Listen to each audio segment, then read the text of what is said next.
ഈ പോക്കിലും എവിടെയെങ്കിലും ചെന്ന് കേറിയാലും കുഴപ്പമില്ല. മരിച്ചു കഴിഞ്ഞു ഞാൻ.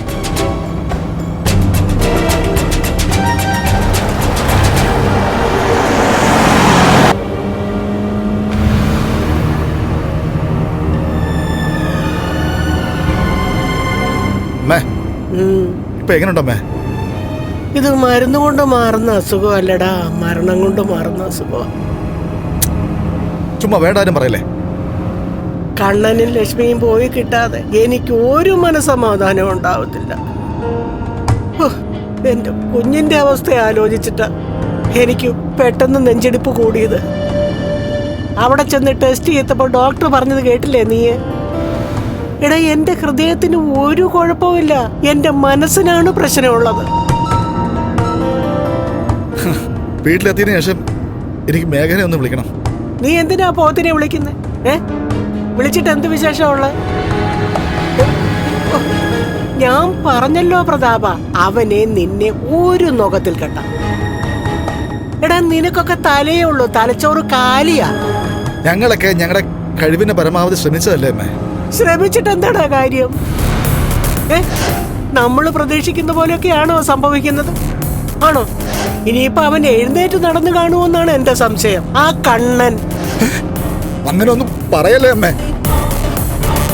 അമ്മയ്ക്കറിയാലോ, ലക്ഷ്മിയുടെ കല്യാണം കഴിഞ്ഞതിന് ശേഷം പരാജയം അടിക്കടി ഉണ്ടാക്കിക്കൊണ്ടിരിക്കുന്നത്. അതിനു മുമ്പ് വിജയം മാത്രമേ എനിക്ക് ഉണ്ടായിട്ടുള്ളൂ. എടാ, കൊച്ചിന്റെ കല്യാണത്തിന് ശേഷമല്ലേ വിജയങ്ങൾ ഉണ്ടാകേണ്ടത്? അതിനു മുമ്പ് എന്തു മലമറിച്ചെന്ന് പറഞ്ഞിട്ടും ഒരു കാര്യവുമില്ല. നീ വണ്ടി ഒന്ന് നിർത്തിക്കേ. എന്തിനാ? എനിക്ക് കുറച്ചു നേരം പുറത്തിറങ്ങി നിന്ന് ശുദ്ധവായു ശ്വസിക്കണം. അപ്പൊ വീട്ടിൽ പോണ്ടേ അമ്മേ? വീട്ടിൽ പോയിട്ട് എന്താ പ്രയോജനം?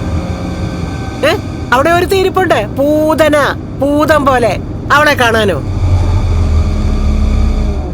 അവളുണ്ടല്ലോ, എല്ലാം അറിഞ്ഞിട്ടും സന്തോഷത്തോടെ നടക്കുക. പണ്ട് അവളുടെ മോള് പ്രേതമായിട്ട് വന്നപ്പോഴും അവൾക്ക് എല്ലാം അറിയായിരുന്നു.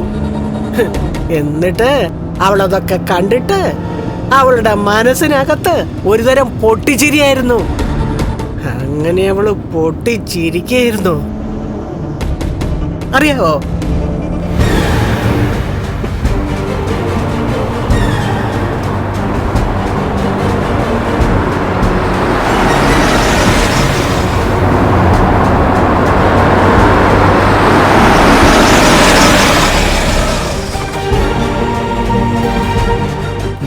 അമ്മ നോക്കിക്കോ, ഒരു ദിവസം ഞാൻ ആ ചിരിയൊക്കെ മാറ്റും. മാറ്റും. മിക്കവാറും നിന്നെ അവള് മാറ്റും, അവളുടെ ഭർത്താവിന്റെ സ്ഥാനത്തു നിന്ന്. ആ വീടും പറമ്പും ഇപ്പോ നിന്റെ അവളുടെ കൂടെ പേരില്ല. അതുകൊണ്ട് നിനക്ക് അവിടെ അധികാരത്തോടെ താമസിക്കാനൊന്നും പറ്റില്ല.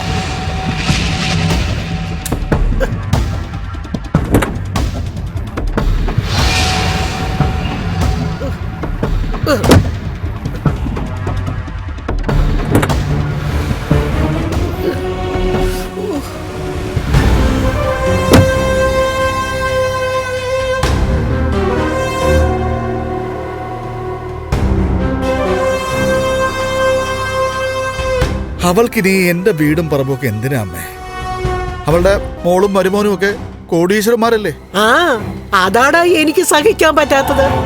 എന്റെ കുഞ്ഞ് അവളുടെ കുഞ്ഞിന്റെ മുന്നിൽ തീരെ ചെറുതായിപ്പോയി. എടാ, ഞാൻ പറഞ്ഞ കാര്യം നമ്മൾ വളരെ ഗൗരവത്തോടെ കാണും. ഒരു പ്രയോജനമില്ലാതെ കണ്ണൻ ഒരു കാരണവശാലും ഇങ്ങനെ ആ വൈദ്യന്റെ അടുത്തേക്ക് പോകത്തില്ല. അവനിപ്പോ ആവേശത്തോടെ അങ്ങോട്ട് പോകുന്നേ. അതിന്റെ അർത്ഥം അവൻ എന്തോ അതുകൊണ്ട് ഗുണമുണ്ടായിട്ടുണ്ടെന്ന് തന്നെയാ. അതൊരു ഭയമായിട്ട് തന്നെ നമ്മൾ എടുക്കണോടാ.